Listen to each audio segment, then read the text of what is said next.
자, 2교시 갈까요?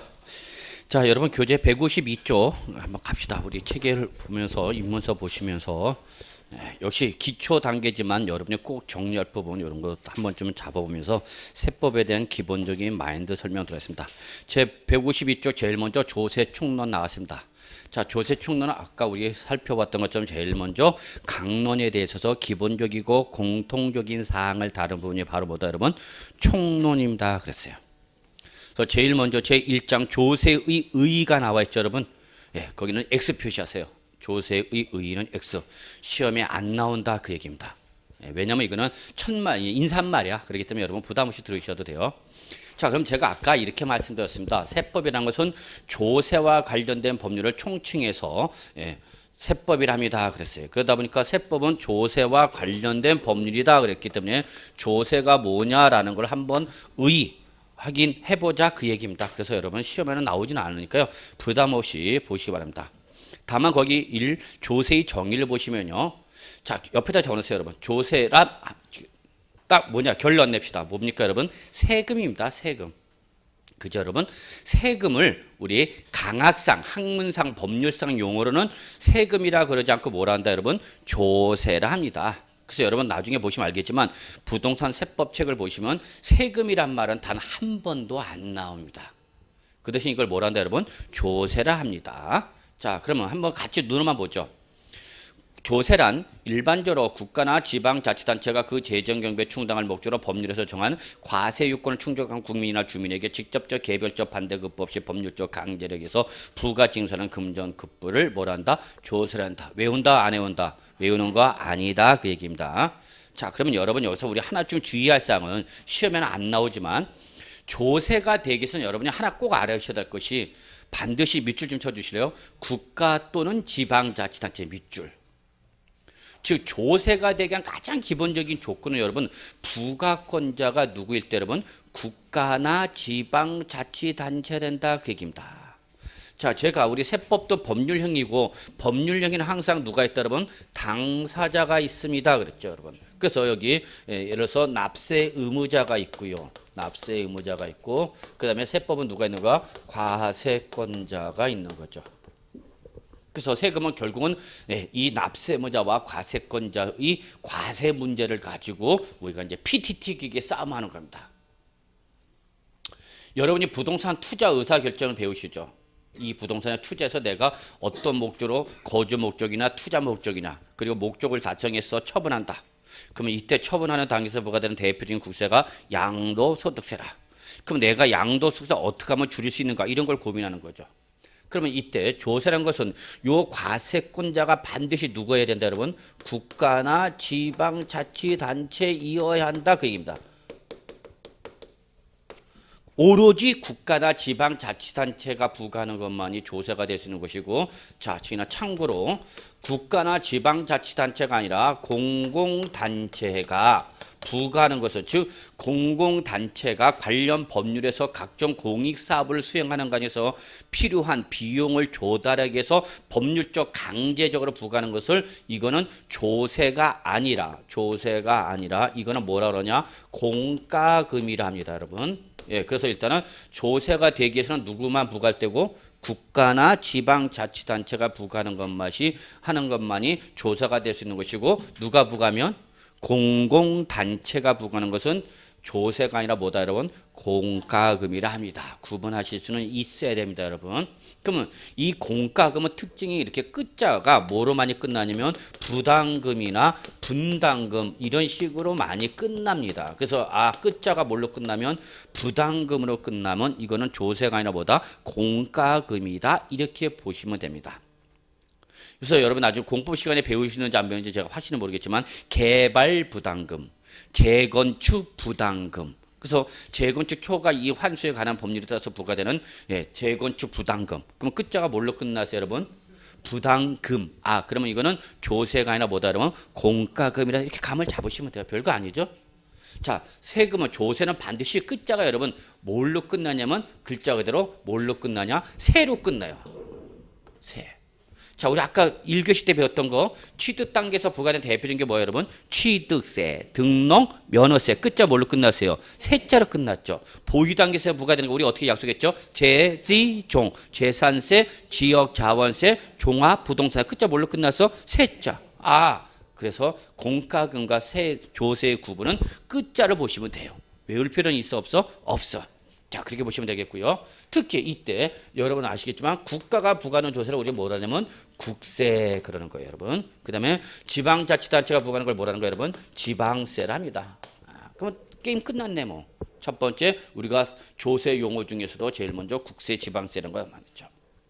그러면 조세를 왜 부과하는 거냐? 세금을 왜 부과하는 거냐? 그게 바로 거기 목적이 나와 있죠. 그 재정 경비에 충당할 목적. 이게 전통적인 목적이에요. 국가나 지방자치단체나 각종 수많은 공공사업을 수행하게 되는데 그 공공사업에 필요한 재원을 조달할 목적으로 세금을 부과하는 거죠.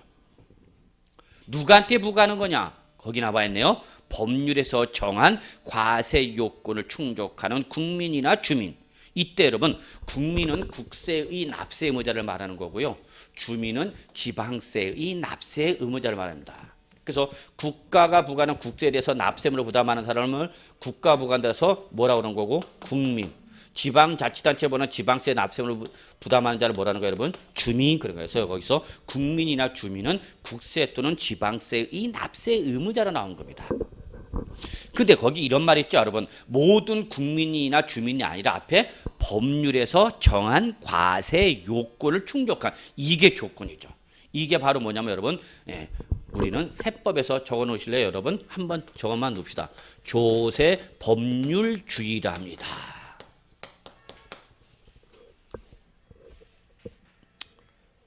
그래서 아무한테나 과세를 하는 것은 아니고 법에서 정하고 있는 과세 요건을 충족한 이게 대전제 조건입니다. 조세를 부과하기 위한 조건은 바로 법률에서 정한 과세 요건을 충족한 이렇게 법률에 의해서만 과세 간청은 부과하는 것이고 이 법률에 의해서만 납세 의무를 부담한다. 이걸 그냥 가볍게 우리 세법에서 뭐란다 여러분? 조세 법률주의입니다. 오로지 조세는 뭐에 의해서만? 법률에 의해서만 부과할 수 있는 것이고 그에 따라서만 납세를 부과하는 거죠. 이게 바로 우리 조세법상 최고의 원칙입니다. 조세법 최고의 원칙은 조세 법률주의입니다. 오로지 뭐에서만? 법률에 의해서만. 그래서 여러분이 지금 가지고 계신 입문서는 올해 2015년도 현재 법률입니다. 그런데 내년 2016년도에는 역시 세법이 개정이 됩니다. 이미 지방세 개정안, 그다음에 국세 개정안이 국회에 올라와 있고요. 다만 지금 국회에서 진도가 안 나가고 있습니다. 그래서 여러분이 우리 세법은 매년 개정이 된다는 게 특징이에요. 그래서 나중에 개정이 확정이 되면 개정 세법 해설을 할 텐데 그거는 꼭 들으셔야죠. 그래서 작년하고 올해 차이점 이런 걸 잘 보셔야 돼요. 세법은 개정세법이 잘 나와요. 그런데 2015년대는 개정세법이 안 나왔어요. 아유 다행이었어요. 나왔으면 어려웠을 텐데. 그래서 올해는 딱 문제지를 받아보는 순간 해설 강의하려고 문제를 입수하는 순간 아유 세법에서 가장 어렵게 느끼는 부분들이 안 나왔어. 이것도 운이야. 시험은 기본적으로 학교 가기 위해서 뭐가 있어야 되지만 여러분 실력도 있어야 되지만 운도 좀 따릅니다. 운도 따라요 여러분. 내가 아무리 열심히 공부해도 그 열심히 공부한 부분에서 안 넘으면 그건 어쩔 수가 없고 그죠? 내가 열심히 공부를 안 했는데도 내가 알고 있는 게 시험에 나왔으면 맞히는 거고 그래서 약간의 운도 좀 필요하다. 그러나 그게 절대적 조건은 아니지만 그래도 운은 조금 있어야 되는 거죠. 자, 그래서 이렇게 거기 보시면은 법률에서 정한 과세 요건, 특히 여기 과세 요건이라는 중요한 말이 나왔는데 우리가 앞으로 배우는 게 다 이 과세 요건을 배웁니다. 근데 여러분, 제가 그랬죠. 여러분이나 저나 우리는 납세 의무자다 그랬어요. 납세 의무자라서 우리는 세부담은 납세 의무자라는 속성상 세부담을 어떻게 하고자 한다 여러분? 회피하고자 한다 그 얘기죠. 그럼 여기서 우리 한번 잠깐 생각해 보세요. 세법은 생각을 좀 많이 하셔야 돼요. 왜 그런가? 이걸 자꾸 떠올리셔야 돼요. 그냥 법을 외우려고 그러면 정말 어려워요. 법이 왜 나왔는 걸 여러분 조금 이해를 하시면서 정리하시면 정말 효과적으로 공부하실 수 있고요. 여러분이 공인중개사 되셨던 고객에 설명할 수 있죠. 여러분, 공인중개사는 대고객 거래입니다. 뭐라고? 대고객 거래. 고객을 대하는 거래라는 얘기죠. 그러니까 공인중개사가 다 고객한테 뭐 할 수 있어야 돼요, 여러분? 설명할 수 있어야 돼요. 그러니까 내가 아무리 많은 지식을 알고 있어도 고객한테 뭐 할 수 있어야 돼? 그 법조문을 설명할 수 있어야 돼. 설명을 못하면은 나는 많이 알고 있는데 설명을 잘 못해. 제가 특히 그래. 제가 그렇다는 거예요. 말을 좀 이렇게 조리 있게 차분하게 조근조근히 좀 설명을 해야 되는데 그렇게 못해요, 제가. 집사람은 맨날 붙어요. 붙는 이유 중에 하나가 좀 말을 부드럽게 조근조근히 설명해줘야 알아듣는데 그러면 알았어? 그럼 못 알아들었대. 이런 또 뭐냐냐냐 그러고 제가 좀 이렇게 잘 올라와요. 그래서 좀 힘들죠, 인생살이가. 그래서 공인중개사 여성분들이 잘 맞는 이유 중에 하나가 여성분들은 말 조리가 이렇게 좀 조근조근 차분하게 설명을 좀 잘해. 잘 맞아. 제가 볼 때는 여자분들이 잘 맞아. 남자분들 특히 50대 60대 되는 아저씨들 보면은 무뚝뚝하고 뭘 물어보면은 좀 이렇게 조근하게 설명을 해 못해요. 제가 가끔가다 시간 날 때 저희 집 앞에 그 테크노 마트가 있는데요. 상봉동 동서울에 거기 가면 이렇게 물건 파는데 젊은 총각들이 많아. 아 진짜 요즘 젊은 사람들은 다 여자도 이쁘고 총각들도 다 잘생겼어. 다 꽃미남이야. 그래서 뭘 물어보면은요, 아 참 설명 잘해줍니다. 총각들도 조곤조곤. 다만 기분 나쁜 게 아버님이라고 그래.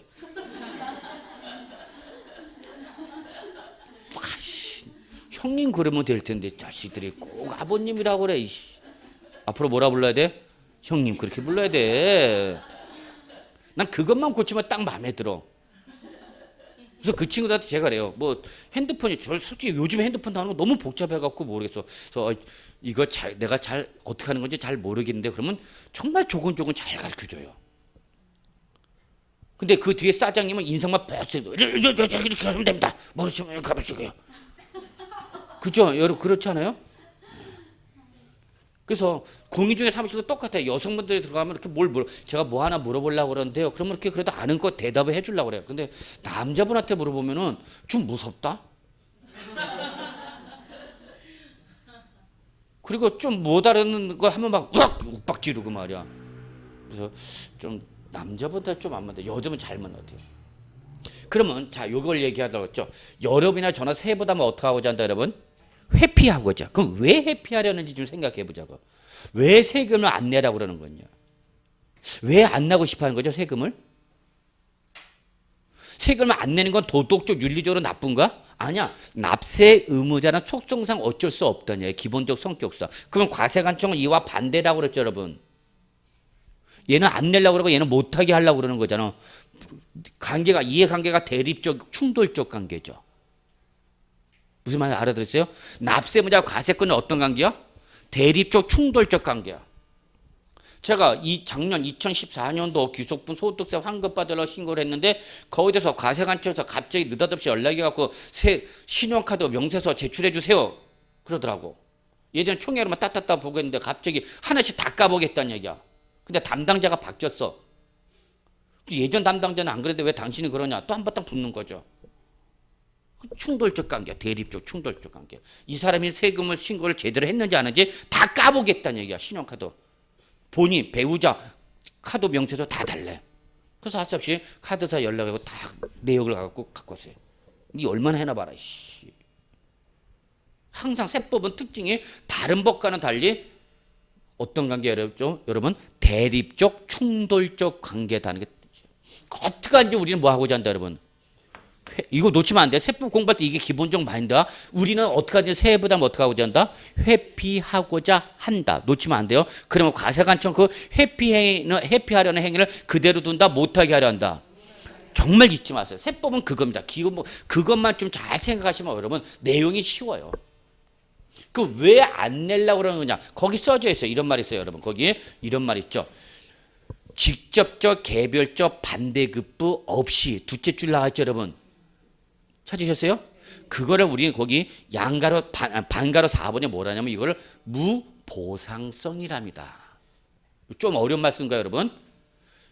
세금을 왜 안 내려고 하느냐 하면은 내가 세금을 낸 것에 대해서 직접적으로 개별적인 반대급부가 있다 없다? 없다. 뭔가 꽁돈 나가는 것 같은가. 이해하시죠? 내가 세금을 냈다? 그러면 내가 세금을 냈으니까 과세관청으로부터 잘했다라는 말도 들어야 돼. 잘했다는 말도 없어. 이 스키들은 고맙습니다라는 말도 안 해. 그냥 당연히 받을 걸 받아가는 걸로 생각하는 거죠. 그러니까 나는 내 입장에서는 뭘 냈는데 낸 거에 대한 반대급부가 있다 없다? 없어. 그래서 세금을 자꾸 안 내려는 거야. 결국은 그거 여러분. 그리고 세금을 내나 안 내나 차이는 있어 없어? 없죠 여러분. 예를 들어서 우리 집에 아파트에 이러면 안 되겠지만 화재가 발생했어. 그래서 119에 전화 걸어서 여기 화재가 발생했습니다. 그랬더니 전화를 받은 소방 그 담당자가 국세를 내셨습니까? 지방세 내셨습니까? 안 내셨다고요? 그럼 못 갑니다. 그러는 건 아니잖아 여러분. 우리 여기 강도가 들었어요. 그러면 경찰서에 가 세금 내셨습니까? 그럴 수는 없죠. 그러니까 이걸 우리는 세금을 내나 안 내나 국가나 지방자치단체에서 받는 서비스를 받는 것에는 차별이 있다 없다? 없다. 이거를 우리는 조금 더 경제학적 용어로 뭐라 하죠 여러분? 대가를 지급하지 않고 향유하는 거를 공공재 성격을 띠고 있는 건데 그걸 뭐라는가? 무임승차.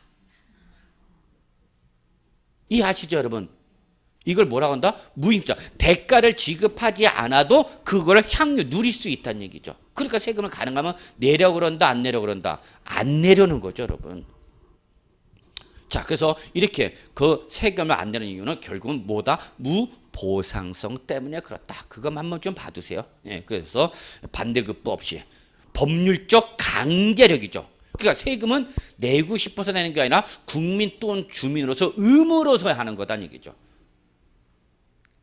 써졌죠 여러분 거기? 법률적 강제성을 띠고 있는 거예요. 내려면 내야 돼. 자 여러분 이거 보세요 잠깐. 우리 여러분이 가장 현실적으로 나오는 것이 자 아저씨가 회사를 다녀. 그래서 근로를 제공하면 뭘 받아 여러분? 회사로부터 뭘 받아? 급여를 받죠. 그럼 여러분 다 아시잖아요 여러분. 급여를 받으면 급여 명세표에 총액이 있고 급여 총액이 있고 귀신같이 여기에 뭐를 떼고 있어요 여러분? 소득세를 떼고 있죠 여러분. 이걸 우리 세법 용어로 뭐라 하죠 여러분? 세금을 띄고 준다. 이걸 뭐라는가? 그렇죠. 여러분 다 아시잖아요. 많은 얘기 들어요. 세법 용어 중에서 여러분이 익숙한 게 바로 뭐야 여러분? 원천징수라는 거죠. 나한테 급여를 지급하는 뭐가? 사업자가 해당 급여에 대한 뭐를? 간이세의 조교표에 의한 소득세를 뭐 하는가? 빼고 주고 그 뺀 차액을 다음 달 10일까지 과세관청에 납부하는 걸 이걸 우리 세법 용어로는 뭐란다 여러분? 원천징수를 합니다. 그럼 내가 지금 소득세 내고 싶어서 내는 거야? 아니죠. 소득세 법이라는 법에서 강제적으로 내게 하는 거죠. 소득세 여기서 자발적으로 내는 분이 있으면 한번 신고해 보세요. 공인중개사가 되셔보면 여러분 사업소득이 발생해. 그죠? 사업소득이 발생하면 사업소득에 대해서 관할세무서에 신고해야 돼. 그러면 장부를 기장할 텐데 장부를 기장할 때 대외용도 있고 대내용도 있다. 소위 말하는 뭐 이중장부. 그런 이유는 뭐냐 이중장부. 아저씨한테 얘기하는 재산 현황과 나만이 갖고 있는 재산 현황이 같아 달라? 달라요? 네. 그 차이가 바로 소위 말하는 뭐 여러분 비자금. 아저씨가 벌어둔 돈에서 내가 이렇게 해갖고 이번에 경매 받아서 하나 부동산 샀어. 굳이 꼭 아저씨한테 할 얘기할 건 있어?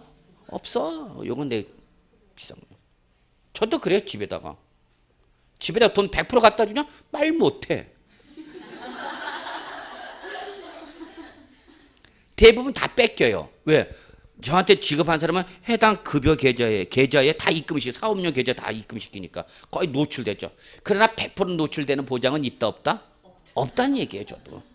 저는 얘기합니다. 집사람한테. 내가 일부는 뺀다. 그건 내 비상용으로 갖고 있는 거다. 자기도 비자금은 조성해둬라. 비자금이 꼭 나쁜 말로만 보지 마시고 우리 비상금으로 보시면 돼요. 여러분. 맞나요? 맞는데 비상금도 있어요. 여러분. 우연치 않게 저희 집사람이 모르게도 또 제가 쓰는 돈도 있을 수 있어요. 여러분. 똑같잖아요. 여러분도. 그래서 뭘 갖다가 처갓집 갔다 뭘 갖다 처조카들 만나면은 그래도 뭐 이게 요즘 애들도 또 이걸 밝혀요. 뭘 또 쿡 찔러줘야 이러시면 안 되는데요 하면서 봐줘. 그래야 다음 만날 때 인사라도 열심히 하지. 아무튼 그러죠. 그거 다 그런 거죠. 뭐. 자, 알아둡시다 여러분. 급여를 지급할 때 해당 급여에다 뭐를 빼고 준다 여러분? 소득세를 빼는 거. 이때 이 소득세는 내가 내고 싶어하는 것이 아니라 뭐에서? 소득세 법에서 내는 거죠 여러분. 예. 내가 로또 당첨됐다? 1등. 그래서 만약에 로또 당첨 다 그러면 13억이 나온다, 15억이 나온다. 그러면 그 당첨금을 지급하는 농협이 해당 그 로또 당첨금에 대한 뭐를? 소득세를 빼고 주는 거죠. 그렇죠? 그건 다 법률에서 부과하는 거죠. 또 여러분 이거 알아두셔야 돼요. 이거는 꼭 알아두셔야 돼요. 소득세를 내는 사람은 법에 의해서 해당 소득세 10% 상당액에 대해서 한 번 더 뭘 내야 되느냐? 지방 소득세를 한 번 더 내야 돼요. 자, 이거는 무척이나 제가 강조해요. 이거는 여러분 일상생활에서 가장 많이 부과되는 조세야. 뭐가 있는 것은?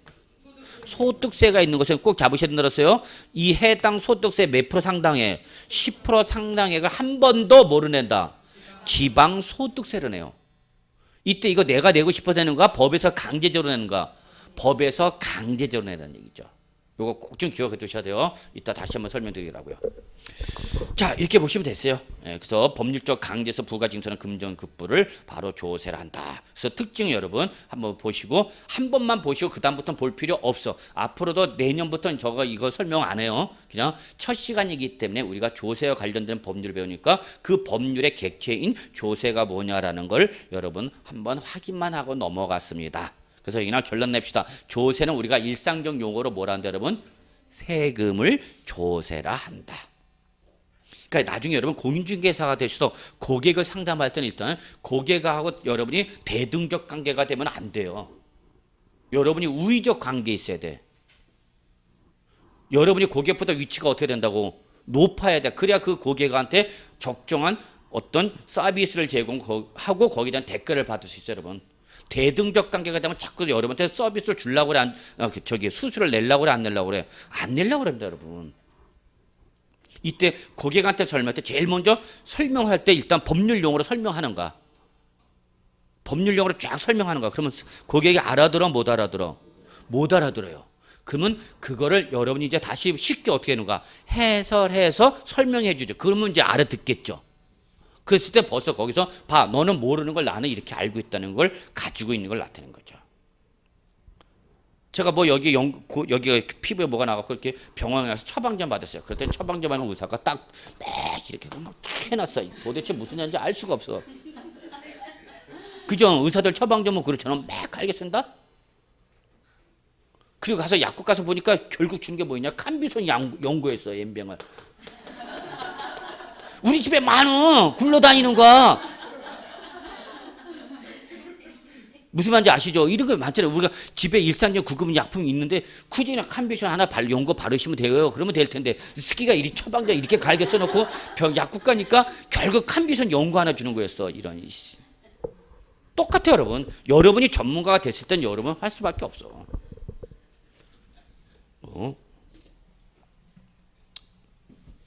자, 그래서 여러분 많은 용어를 우리가 배울 텐데 자 갑시다. 153쪽 조세 분류와 체계 갑시다. 조세 분류 별표 하나. 자 여기부터가 이제 전통적인 출제 부분이에요. 별표 하나. 과거에는 잘 나왔어요. 근데 최근에는 난이도가 높아지기 때문에 잘 나오는 부분은 아닌데 나오면은 쉽게 맞추는 부분이야. 이때 여러분 조세는 기준을 뭐로 해서 여러 가지로 구분할 수 있는데 그 중에 가장 기본적인 것이 우리 봤던 뭐 국세와 지방세 다 아시는 거예요 여러분. 국세는 뭐고? 국가가 부과하는 거고 지방세는 누가? 지방자치단체가 부과하는 조세죠. 뭐. 그러면 시험에서는 국세가 뭐예요? 지방세가 뭐냐 이렇게 안 물어봐요. 그러면 어떤 게 국세고 어떤 게 지방세냐 이걸 구분하는 문제는 나와요. 최근에도 나온 적이 있어요. 다음 중 부동산을 한번 우리 아까 1교시 때 들었던 거 생각 가지고 한번 실제 기출 문제 물어볼 테니까 한번 생각해 보세요. 다음 중 부동산을 보유하는 단계에서 부과되는 국세가 뭐냐 이렇게 시험에 나와서 최근에도 부동산을 뭐하는 단계에서 보유하는 조건 첫 번째 조건 무슨 단계? 보유 단계에서 부과되는 뭐 국세가 뭐냐 이렇게 시험에 나온 적도 있어요. 그 우리 아까 보유세 어떻게 가져왔어요, 여러분? 재지종 할 때 재지는 뭐고? 지방세고 종은 뭐 여러분? 종합부동산. 바로 종합부동산세를 요구한 거였어요. 이렇게도 쉽게 나와요, 여러분. 이런 문제는 반드시 맞춰야 되는 거야. 쉽게 하는 거예요. 여러분, 저는 이렇게 얘기하는데요. 시험 문제는요, 항상 난이도 조절 들어가요. 난이도 조절 들어가고 모든 문제는 여러분 제일 어려운 상, 제일 어려운 거. 그 다음에 중급, 그 다음에 뭐 하급.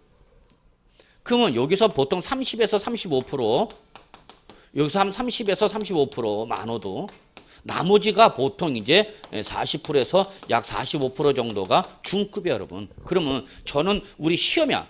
여기에서 우리가 배우는 건 전문가에서 기본적 지식을 배우는 거지만 궁극적인 목적은 시험에 합격하게 한 겁니다. 그러면 우리는 이 정도만 맞아도 충분히 몇 프로 이상을 맞출 수 있다, 몇 점을 맞는다는 얘기야?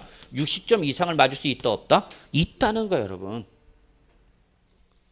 그러니까 여러분이 이 기본적인 걸 우습게 알면 안 된다는 얘기야. 여기에다가 준 거 일반적 난이도 문제만 맞춰주면 충분히 60점을 맞을 수 있다는 얘기죠. 근데 여러분 공부하다 보면 자꾸 어디에만 일로 매지나요? 이쪽으로 가는 거죠, 이쪽. 이거 버려도 돼. 여기만 제대로 맞으면은 여러분 60점 이상 맞는데 전혀 하자 없다는 얘기야, 여러분. 그러니까 어려운 부분은 일단 제껴두는 것도 하나의 요령이에요, 여러분. 어려운 부분 나중에 보는 거고 일단 어떤 부분, 기본적인 부분만 잘 정리해 두신 다음에 기본적인 부분이 갖춰진 다음에 어디로 가는가? 일로 가야 되는 거죠. 그래서 아마 5월달, 6월달 되면 적어도 일로 가는데 5월달, 6월달 가면 일로 가요. 이때 이제 막 쌍꺼풀 나고요. 막 사람들 듣는 사람이나 보는 사람, 얘기하는 사람이나 이제 막 짜증납니다. 듣기는 듣는데 무슨 소리인지 하나도 모르겠고 스키. 지 혼자 떠들다 가더라, 이씨. 다음 주에 나올까 말까. 우린 기분 나쁘면 안 나와. 민계공은 선택이 없이 끌려 나오는데 세법은 항상 고민해. 갈까 말까. 그래서 세법은 다른 말로 집에 갈까. 자, 그러면 여러분 한번 정리합시다. 우리가 국세청에서 공부하는 대표적인 밑줄만 한번 좀 쳐주실래요, 여러분? 양도소득세, 종합부동산세 밑줄. 그 다음에 꼭 쫓아다니는 게 뭐가 있냐면 여러분 농어촌 특별세라는 게 쫓아와요. 우리가 여러분 부동산 세법에서 주된 내용으로 배우는 게 바로 양도소득세, 종합부동산세. 그 다음에 요걸 쫓아가려면 뭐가 있어요, 여러분? 농어촌 특별세. 자, 여러분 상속세, 증여세, 부가치세는 X 표시해야 돼요. 시험 범위가 아닙니다. 시험 범위가 아니에요, 여러분. 상속세, 증여세, 뭐는 부가가치세는 시험 범위가 아닙니다. 실은 원래 여러분 얘도 시험 범위였어요. 공인중개사 부동산 세법에. 그래서 상속세 예전에 상속세, 증여세 강의했습니다. 부가치세 강의했습니다. 많은 분들이 어려워합니다. 상속세, 증여세, 부가치세 쉽겠다 어렵겠다? 어려워요. 어려워요.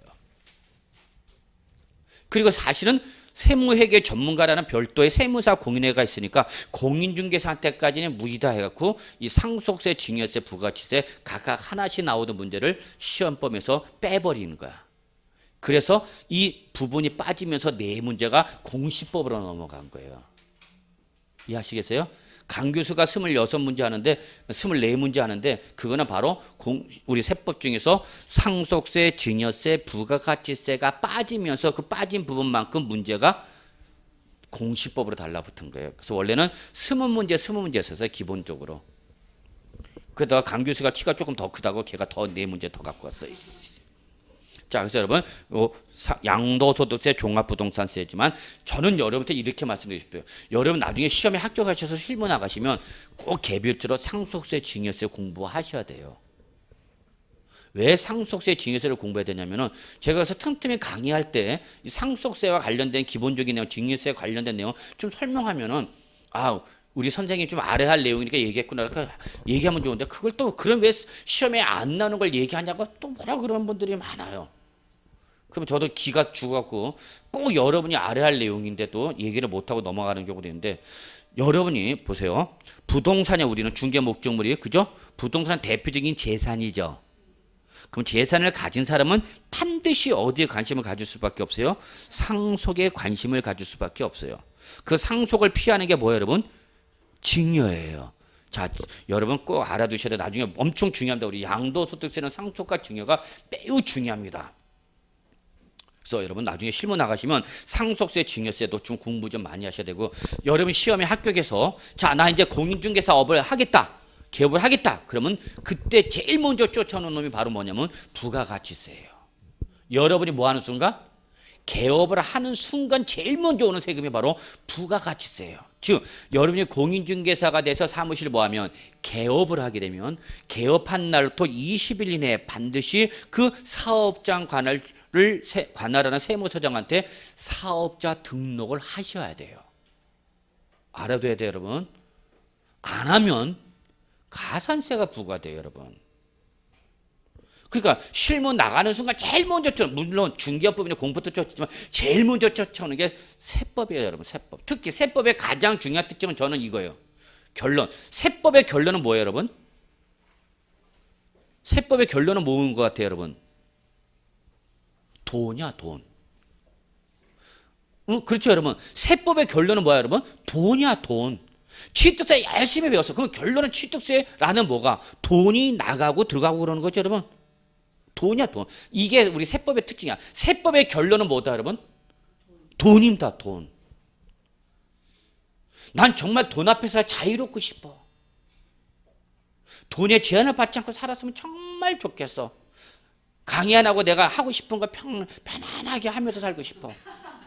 근데 돈이 못 벌면 저는 집에도 못 들어가요. 문을 안 열어줘. 매일매일 집사람이 비밀번호를 바꿔. 그래갖고 들어갈 때마다 입금을 시켜야만 들어가. 아씨, 결혼이 꼭 생각만큼 좋은 것만은 아니야. 너 맨 처음에 꿈을 갖지. 그 꿈 3일이면 깨진다. 그 다음부터 이제 현실로 가.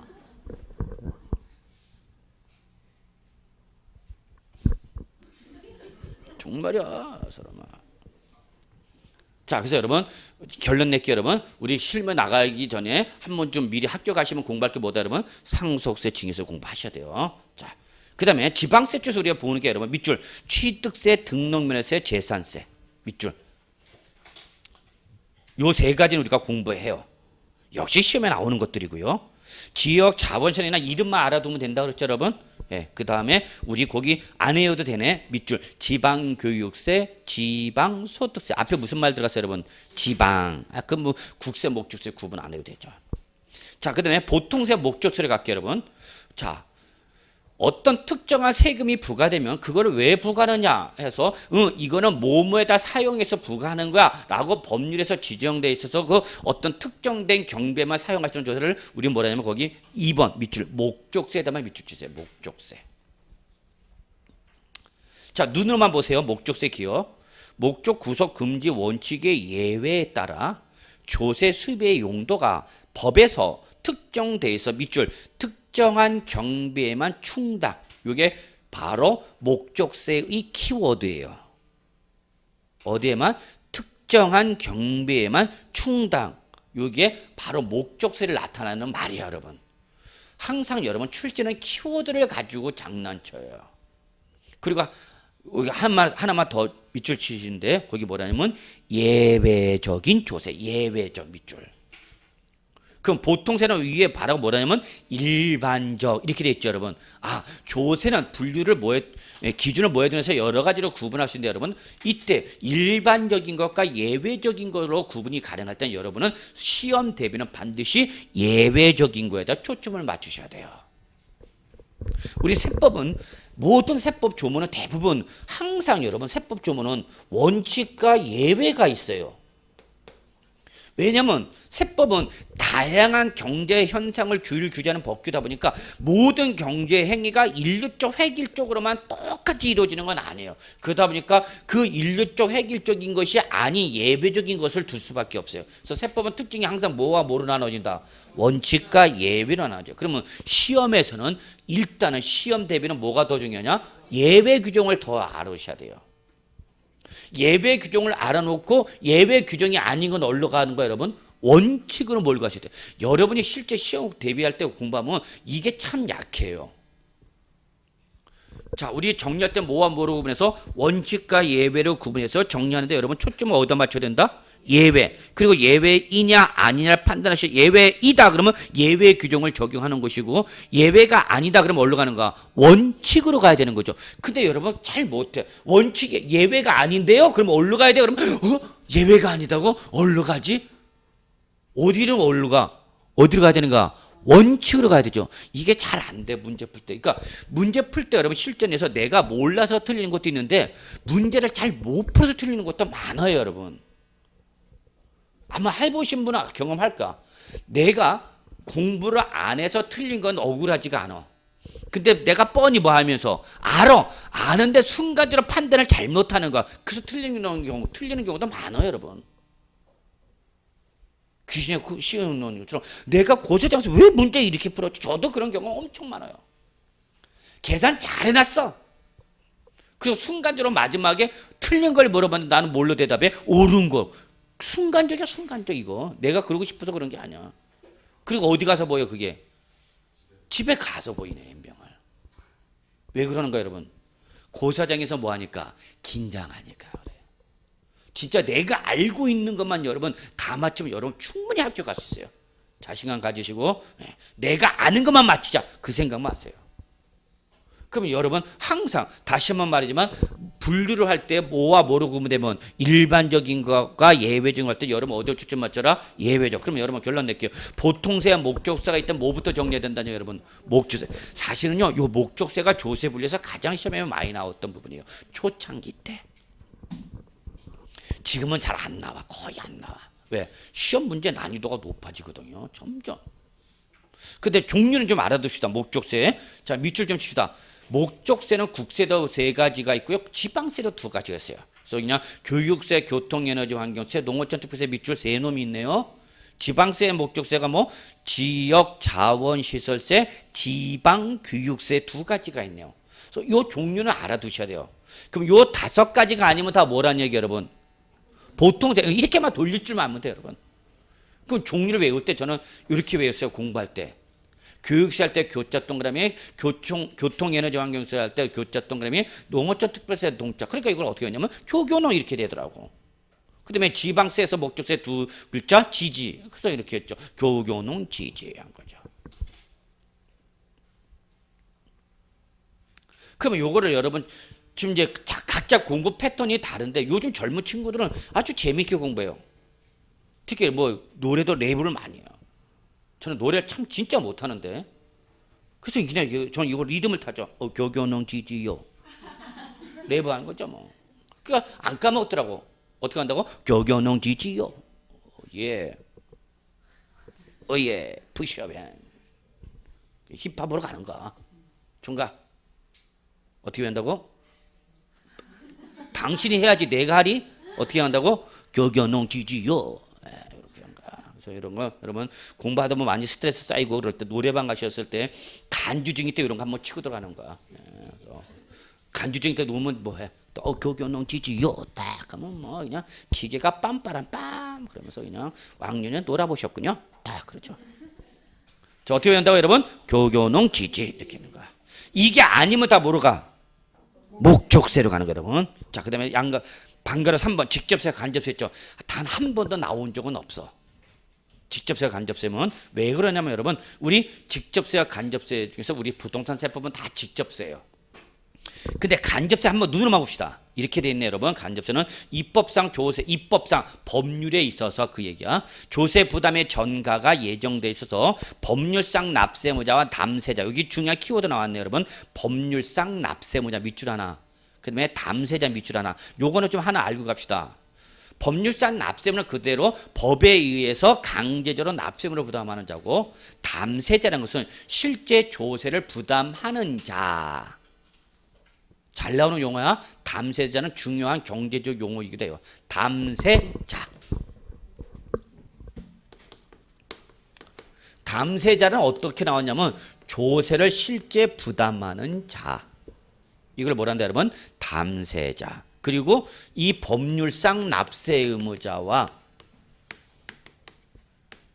간접세는 여러분 이게 일치가 안 되는 예외적인 조세를 뭐란다 여러분? 간접세랍니다.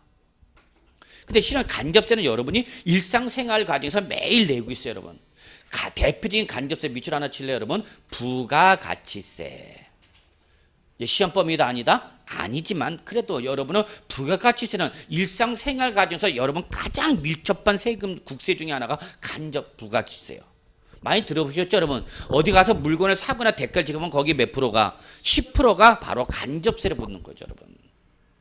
그럼 그때의 간접세인 부가가치는 여러분이 따로 구분하는 것이 아니라 어디에? 물건의 가격에 포함돼서 넘어가는 거죠, 여러분.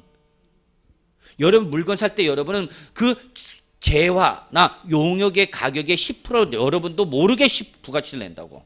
그러면 이때 부가가치세는 누가 내는 거냐? 법률에 의하면 부가가치세법에 따르면 사업자가 바로 이 부가가치세 납세무자예요. 사업자가. 그러면 여러분 우리 잠깐 그냥 부담 없이 들으세요. 여러분이 공인중개사가 되시면은 개업을 종사하면 제가 아까 그렇게 했죠. 개업일부터 며칠이네. 20일에 사업자 등록해야 됩니다. 세무서 가서 그랬죠, 여러분. 이때 세무서 등록할 때는 여러분은 부가가치세법 사업자는 일반 과세자와 면세사업자가 있는데 면세사업자는 글자 그대로 세금을 내는 사람 안 내는 사람? 면세니까 안 내는 사람이야. 근데 공인중개사는 무조건 면세 대상이 안 돼요. 무조건 과세 대상이에요. 그래서 여러분은 일반 과세자가인데요. 이 과세사업자는 다시 일반 과세자와 간이 과세자 두 가지로 구분해요. 일반 과세자, 이거 상당히 중요한 거예요, 여러분. 근데 이런 게 시험 범위에 빠져 있어. 여러분이 만약에 일반 과세자로 신고를 하게 되면 여러분은 부가가치세 징수 의무가 발생해요. 즉 여러분이 공인중개사 수수료 100만 원을 받았어. 그런데 내가 일반 과세자로 신고를 하면 여러분은 100만 원 수수료 100만 원 몇 프로를 10%를 더 받아야 돼. 그러니까 고객은 얼마를 내야 된다는 얘기야? 110만 원을 내야 돼. 그래서 100만 원 여러분이 뭐가 되는 거고 수수료인 수입이 되는 거고 그 100만 원 10%는 뭐 10만 원 뭐가 되는가? 부가가치세 이건 여러분이 내야 돼. 어디 가서 내야 돼? 세무서.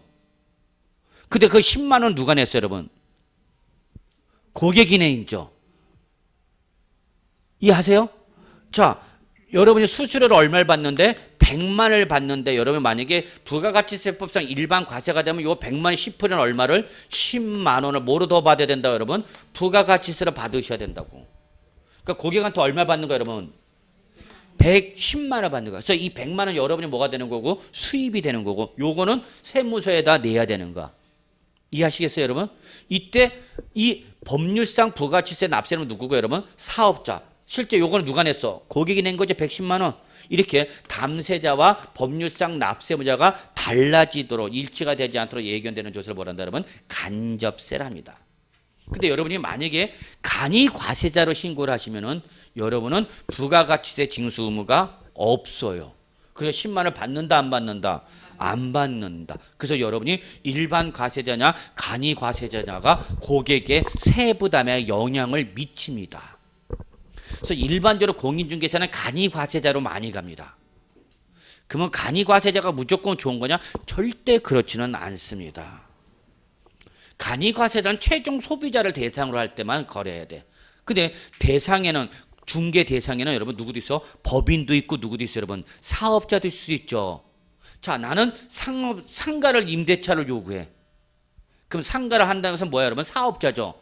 사업자는 여러분 부가치세 징수하면서 자기가 부가치세 내면서 자기가 부담 부가치를 매입세로 공제받을 수 있어요. 그러니까 당연히 여러분 그 사업자는 여러분한테 뭘 요구해? 세금 계산서 요구한다. 근데 일반 간이 과세자면 부가치세를 징수하니까 안 하니까? 안 하니까 여러분 세금 계산서를 발급할 수가 없어요.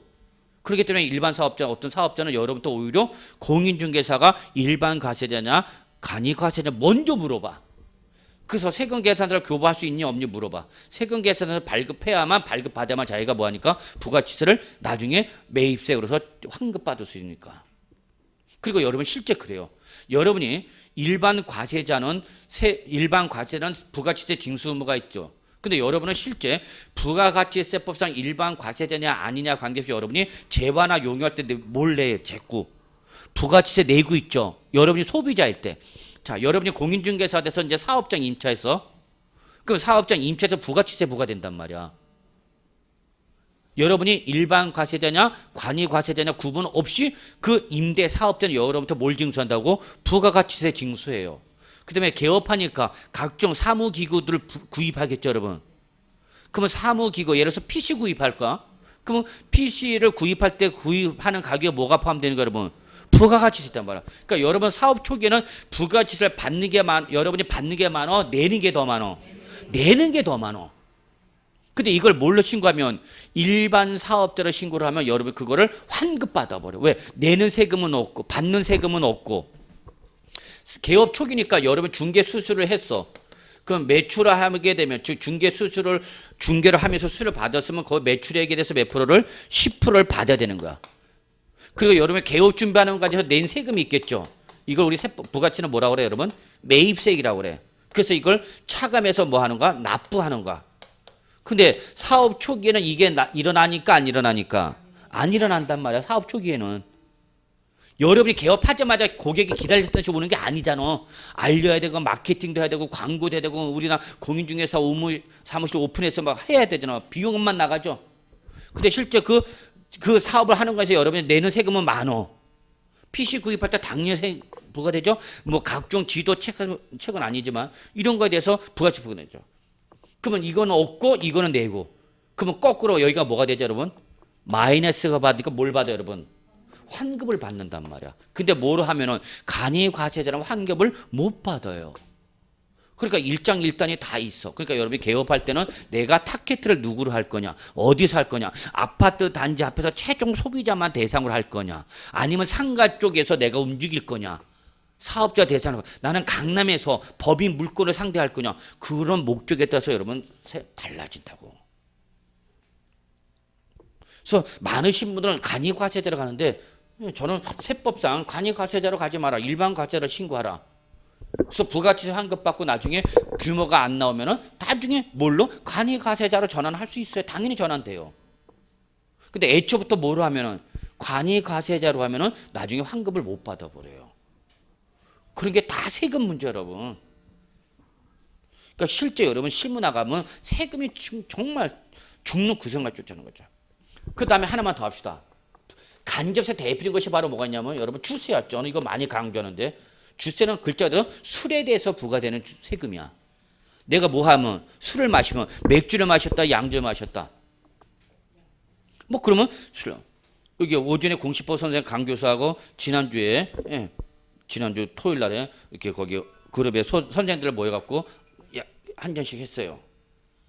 저는 술을 못 하는데. 그러면 어쨌거나 그 술을 마시려니까 여러분은 그 술의 가격에 뭐가 포함되는가? 주세가 포함됐다고. 주세가. 그럼 여러분 생각해봐. 여러분 약주 드실 때 술 마실 때 먼저 주세 세무서 가서 자 오늘 제가 소주 2병 마실 겁니다. 거기다 주세 얼마 냅니다. 뭐 내고 와서 술 마셔? 아니죠. 어디에 포함돼서? 술의 가격에 포함됐죠. 이렇게 실제 술은 주세는 누가 내는데? 여러분이 내는데 실제 그 주세를 여러분한테 받아갖고 세무서 내는 사람 누구란 얘기 여러분? 사업자. 요런 조세를 뭐란다 여러분? 간접세 그러는 거예요 여러분. 간접세. 자, 그중에서 시험과는 관계가 없지만 시험과는 관계가 있기도 하지만 좀 밀접도 떨어진 밑줄 동그라미 쳐. 인지세 꼭 주세요. 인지세도 뭐다 여러분? 간접세인데 바로 여러분과 관련됐어. 자, 여러분이 공인중개사가 되셔서 드디어 계약서 쓴다. 무슨 계약서? 부동산 매매 계약서 써. 또는 무슨 계약서 쓸 수도 있어요, 여러분. 임대차 계약서 쓸 수도 있죠, 여러분. 자, 요거는 꼭 하나 알아둡시다. 여러분이 뭘 작성하면 공인중개사가 되셔서 부동산 매매 계약서 쓰시면은 여러분이 공인중개사가 됐을 때 매매 계약서를 작성하면 얘는 인지세 과세 대상이에요. 그런데 임대차 계약서는 인지세 과세 대상이 아니에요. 즉 다른 말로 말하면 부동산 매매 계약서를 여러분이 작성하게 되면 그 부동산 매매 계약서는 뭐가? 인지가 첨부되셔야 돼요. 즉 공인중개사는 여러분이 매매 당사자인 누구한테? 도자와 수자한테 그 부동산 매매 금액에 따른 뭐를? 인지세를 받으셔야 돼요, 여러분이. 이거 안 내면 나중에 과세관청에서 매매계약서 갖고 와보세요. 여러분 매매계약서에 뭐를 안 붙어 있으면 인치가 안 붙어 있으면 여러분 인치세를 누락시켜버린 겁니다. 그렇기 때문에 여기에 뭐가 붙어야 돼? 반드시 인지가 붙어야 돼. 그래서 여러분 인지를 샀다는 건 인지세를 뭐 했다는 얘기예요, 여러분? 냈다는 거야. 그래서 그 인지가 어디에? 매매 계약서에 붙어 있어야 된다고. 물론 요즘은 전자납부를 하는데요. 인지부터. 그러나 뭐는 임대차 계약서는 인지세 과세 대상이 아니에요. 이거 꼭 알아두셔야 돼요, 여러분. 실무 직방이야. 제가 얘기를 하면서 어차피 여러분 실무 나가실 때를 대비해서 실무에 관련된 얘기를 하면 어떤 분은 왜 실무에 관련된 내용을 얘기하냐 그러지 말라고 그러는데 여러분이 알아야 될 거야. 그래서 결론 부동산 매매계약서를 작성하면 그 매매계약서는 뭐가 있어야 된다? 인지가 붙어야 돼. 즉 인지세 과세 대상이야 여러분. 그러나 뭐는 임대차 계약서는 아니다는 얘기야. 근데 여기다 인지 붙이면 돼야 안 돼? 안 되는 거죠 여러분. 무슨 말인지 알아들으셨죠?